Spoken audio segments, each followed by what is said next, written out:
It's intercepted. T.J. Green with a pick. And they will finally get him, but not until he's all the way down inside the 15-yard line. And that's a great example of ball skills right there, partner. You and I do a lot of games, and I can't tell you how many guys look to run with the football before they've intercepted it. So that's a nice job of focusing on the task at hand and coming away with the interception. And he is in. Touchdown, Chicago. Jordan Howard with his third touchdown of the game, number 7 on the year. And the Bears use the short field to their advantage as they cash in for 6. Extra point splits the uprights, and that will extend this big lead.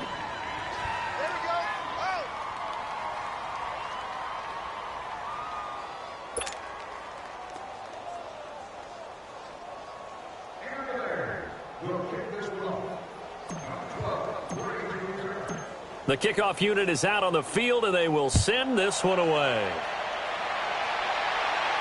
And no return on this one as the fair catch is signaled for and taken. And now out on the field, here comes Los Angeles. They have been struggling. I would imagine at halftime they went through some possible changes. Well, those changes aren't working, so now where do you go? I think that now it's much more in their head. And what I mean by that is just what you said. You've gone over the changes. I bet they were pretty clinical at the half, not too emotional. They might need to go to the emotional side because you've got to find something, some spark somewhere. And so far, just being calm hasn't exactly worked. They need any spark at this point. And they'll go on the ground. And he'll fight forward to about the 27-yard line. He only got a couple on that one, so not a ton of help. They'll have a 3rd and 8 forthcoming. Sometimes your philosophies get challenged at times you don't want them to. They did try to stick to the running game on the first 2 plays. Didn't amount to much. And now facing a 3rd and long at the outset of this drive. Off the play fake, he'll look to throw. Henry's got it out on the left side. They get 7 there, but it brings up 4th. They really love to get him into one-on-one opportunities, and this is one way. Work him out of the slot and create a mismatch. Who's going to cover him? Corner, safety, linebacker? He's got a way to beat all of those positions. He gets this one away, and boy, it's another boomer. And this will be taken at the 13.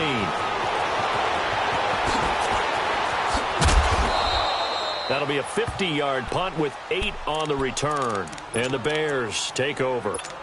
And now Chicago getting ready to go as they take the field. And last time out, another touchdown. I think there may be some empty seats around here by the time the 4th quarter comes around. Yeah, I have to agree with you because this was just about decided. But you know who benefits from all those empty seats? You and me, trying to get to the airport. That's the road true. to be fairly clear by the time we have to leave the booth. Corey Liggett makes the stop. Despite the blitz, they're still able to pick up a nice solid gain. The disadvantage of blitzing often alters the normal spacing and run fits and leaves creases like they were able to exploit right there. Hang on, we got you see it, you see it? Lock in. Sit up.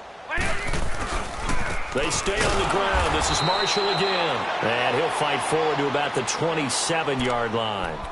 It'll only be a gain of a yard, and it sets up a 3rd down and 4 now. An extra defensive back on the field for the Chargers now on 3rd down. Flex round. Come on, let's go. Grand 38. And not a whole lot doing there as he'll get it up to about the 28-yard line. Just a yard on the run there, and that's going to bring us to a 4th down. Well, this was just simply excellent defense. On this 3rd down, they had to be alert for the possibility of a pass, but that didn't stop them at all from understanding what was going on when they decided to run the football, and they just swarmed and stopped them for almost no gain. A spinning now. A great return there of 22 yards. And it'll be Charger football here as they take over. And now out on the field, here comes Los Angeles. They've got to dig down deep. I mean, they need something right now, really anything to cling on to. This offense has struggled. Partner, join me in a walk to their locker room at the half, okay? Because I think what we would have seen is an offensive coordinator and his assistant coaches getting together with all their positions, then coming together as a group, going over adjustments, and then the head coach coming in and just screaming, wake up. Yeah. Let's get moving, guys. I'm kind of glad we weren't in there at halftime, actually. I mean, you think you might have turned it on us, too? Yeah, but right now, whatever was said hasn't been working. We got three, fellas.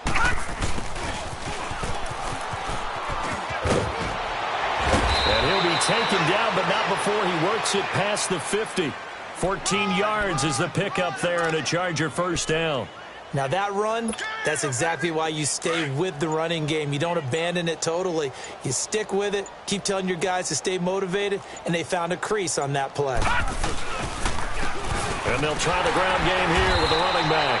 And they go backwards here, losing yardage back at the 48-yard line. A loss of a full 3 yards, and now it's second down.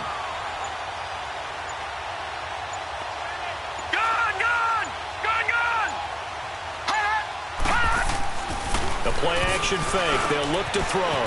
Throw left side complete. It's Henry. And all the way in for a Charger touchdown. Hunter Henry, his 4th touchdown on the year. And the Chargers, they're able to cut into that deficit.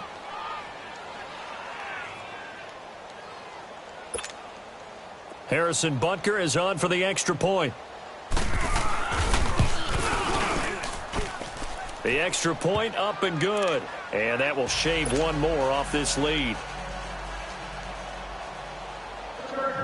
Butker now to kick this one away.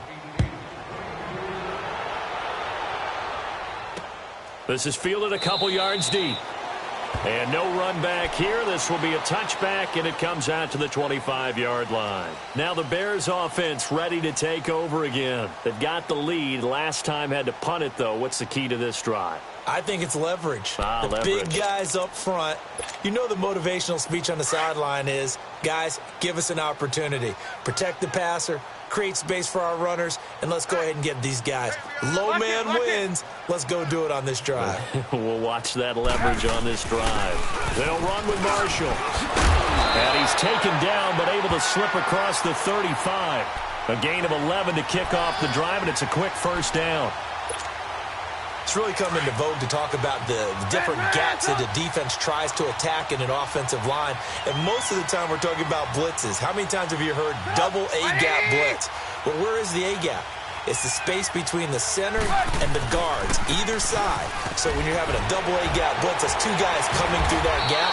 In this situation, though, that A-gap wasn't open for the defense to exploit. The offensive line took care of it, protected it, and moved the defensive guys out of the way to allow for that nice run.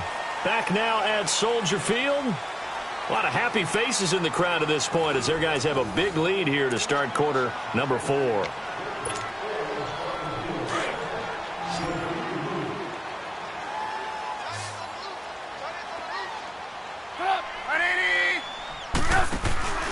They'll run it now out of the gun.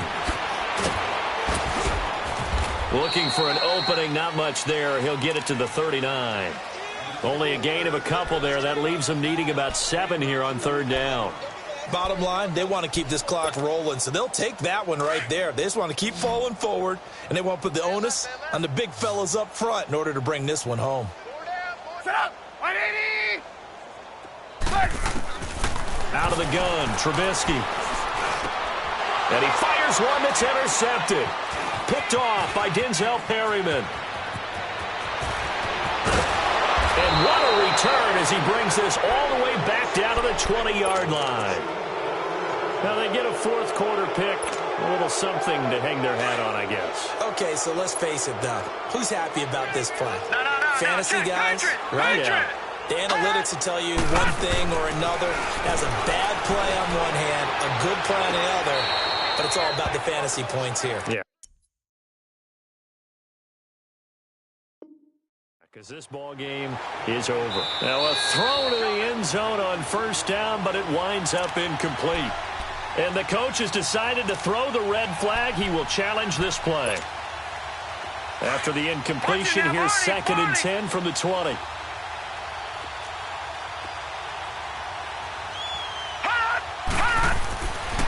They'll drop the throw. Eluding the pressure right. That is caught right at the 10-yard line. And he gets it inside the 10 to the 9. It's a good gain of 11, sets him up 1st and goal.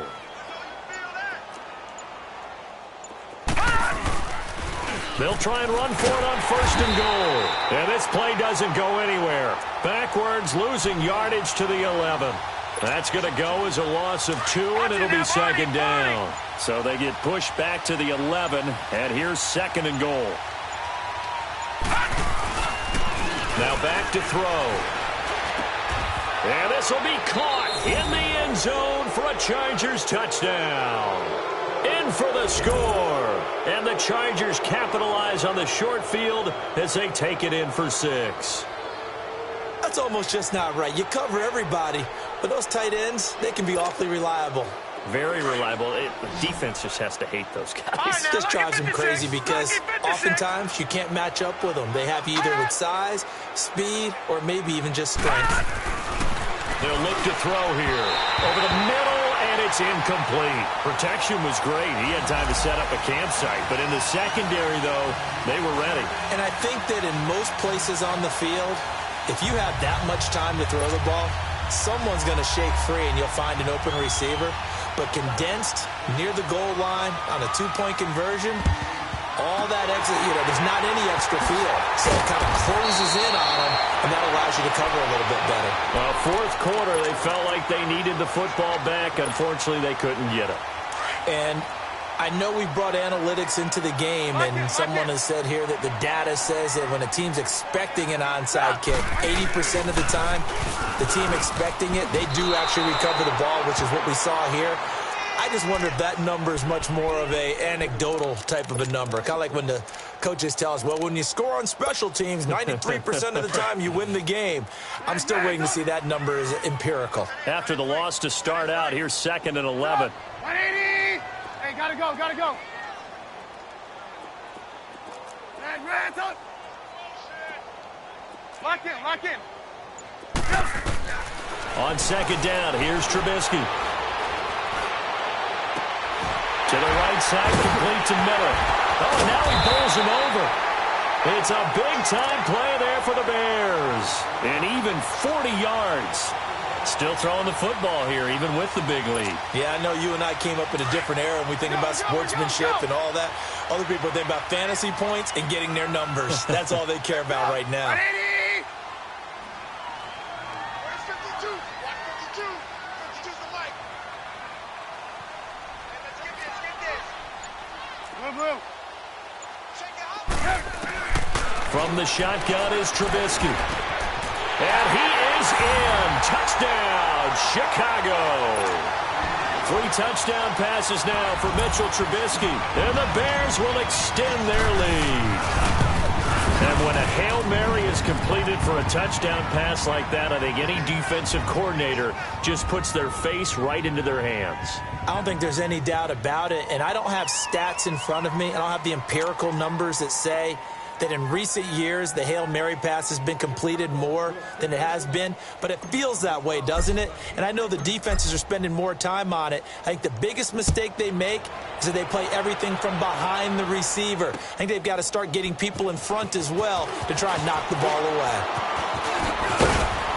And he'll bring it a few past the 20 to the 23-yard line. The Chargers offense gets set. They head back onto the field. Over! All right, now, lucky 56. Lucky 56. They go play action here on 1st down. That's a strong and a big loss here as he's taken down. Dante Fowler in there to pick up his 2nd sack now of the afternoon. After the sack, they're staring at a challenge basically from the other side of town. It's 2nd and a country mile. On play action, they'll throw.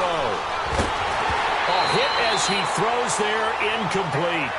We've seen this quite a few times in this game. Offensive line unable to keep leverage, unable to keep people away, facing a lot of pressure. Fortunate just to get rid of it. One of the reasons they're down is that inability, though, to stop the pressure. We saw another example of it there. The Chargers on third down. It's been a problem. Just 1 for 7 thus far. This will be 3rd and a mile. All right, here we go. Blue 90. Blue 90. All right, now, lucky 56. Lucky. Here's a play fake as they set up to throw. Forced out to his left. He's got a man complete. And he'll be corralled well upfield right around the 40-yard line. Give him 35 yards there on the 3rd down conversion. They'll set up a throw. Escaping the pressure right. And he'll be taken down, but not before he gets into enemy territory. 11 more on that one and another 1st down. Now that was an inspirational scramble for a 1st down, all the while absorbing a big-time hit. Well, we know the guys in the huddle appreciate what he's doing. But how about the guys in the press box, the luxury boxes, the guy who signs his checks, and especially the main guy with the headset on the sideline? I'm not so sure they like that so much. Throwing on 1st down, but this one winds up to be incomplete. So now 2nd and 10 after the incompletion on 1st down.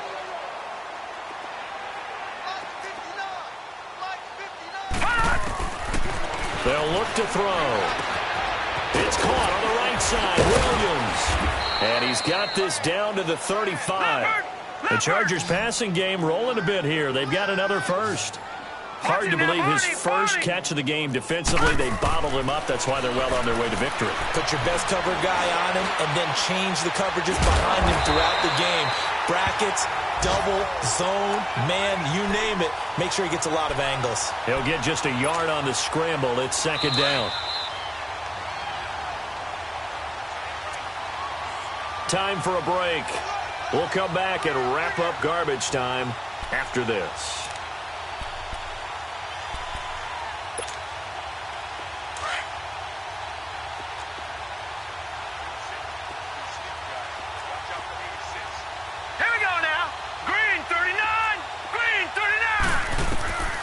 Now a shotgun snap as they'll look to throw. Now a desperation throw deep downfield. Incomplete, but a penalty flag is down in the backfield. Let's get the call. That hold coming from the left side of the line. Hands got caught in the cookie jar on that one, and the flag came out. Penalty against them. They'll come up now on a 2nd and long after the hold.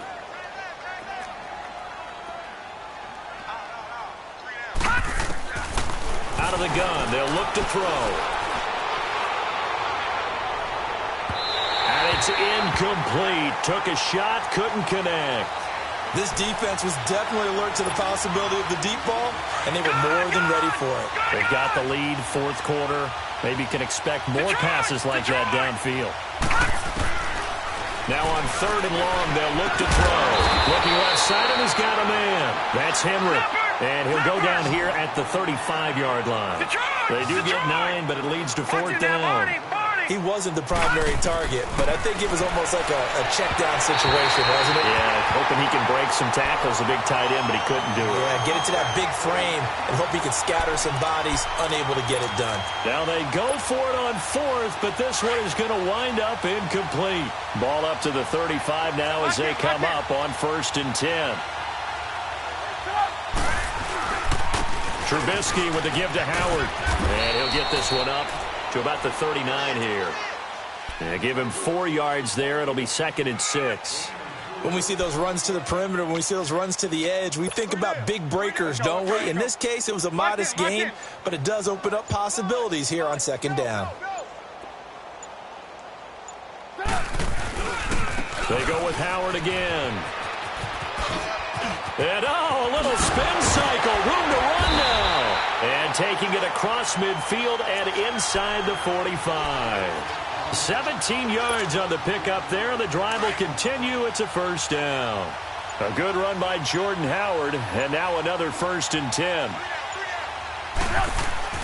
Oh, Trubisky going to throw. Gonna let one fly for Robinson. And it's incomplete. They're still throwing to the very end. But now this game is over.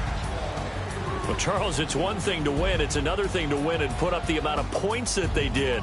Boy, were they clicking on offense. They can't help but feel great about themselves, can they? I mean, what a game to put up that number of points, continually feel like they're moving the ball and things are working and clicking. They think that they can bottle this and carry it with them. And as an offensive coordinator, you just don't think you can do anything wrong. Whatever you call, run, pass, it's all going to work. That's called being in the zone.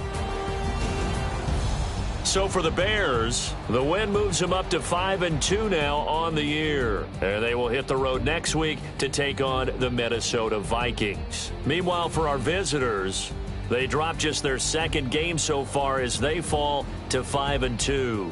And they'll look to get back on track next week as they travel to Denver to take on the Broncos. Thanks for tuning in, everybody. Alongside Charles Davis, we thank our entire crew. I'm Brandon Gaudin. This is the NFL on EA Sports.